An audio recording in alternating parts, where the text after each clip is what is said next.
Salut à tous, bienvenue dans le journal du foot. Mes amis, le FC Barcelone. Cet été, les nouvelles ne sont pas toujours bonnes pour les fans catalans. Voici les faits, vérifiés, sourcés, sans invention, sans rumeur. C'est parti.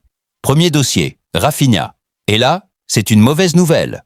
Lors du match Brésil contre Haïti au Mondial 2026, Rafinha a été contraint de sortir à la 39e minute. Selon Goal.com, je cite, « L'ailier brésilien a ressenti une gêne en première période et a rapidement demandé son remplacement, quittant la pelouse en boitant. Les examens ont confirmé lésion du biceps fémoral de la cuisse droite. Et le problème, ce n'est pas la première fois. En mars 2026, lors d'un match Brésil-France, Rafinha s'était déjà blessé au même endroit. 5 semaines d'arrêt à l'époque. Le Barça avait même envisagé de saisir la FIFA. Et maintenant, reblessé, au même endroit, au Mondial. Comme dit le proverbe, un homme averti en vaut deux. Le Barça était averti, le staff brésilien aussi. Et pourtant, et la conséquence directe, selon Mundo Deportivo, Al Hilal pousse fort pour recruter Rafinha. L'Arabie Saoudite tend les bras, avec un salaire astronomique. Et le Barça, qui a besoin d'argent pour recruter, réfléchit. Deuxième dossier, Julián Álvarez.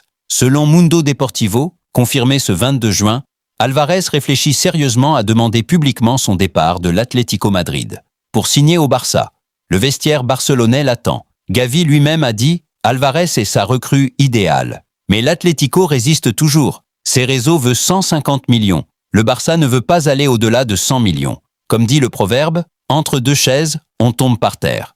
La situation est bloquée, mais Álvarez lui-même peut faire bouger les choses.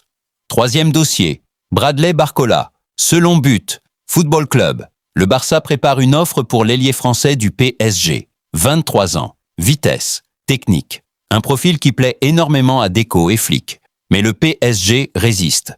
Selon Plettenberg de Sky Sports, Barcola est considéré comme intouchable par Luis Enrique. Cependant, Barcola lui-même réfléchit. Il est déçu de son rôle lors de la dernière campagne de Champions League. Et voilà le scénario possible. Le PSG veut Jules Koundé du Barça. Le Barça veut Barcola du PSG. Un échange pourrait se dessiner. Comme dit le proverbe, donnant, donnant. Deco observe. Laporta reprend ses fonctions le 1er juillet et les prochaines semaines seront décisives. Ma conclusion. Le Barça avance prudemment. Moins de bruit, plus de travail. Rafinha blessé, son avenir au club incertain. Álvarez bloqué par l'Atlético, mais lui-même veut venir. Barcola. Le dossier est chaud mais pas encore conclu. Ce qui est certain, Laporta reprend le 1er juillet. Et à partir de là, les décisions importantes seront prises.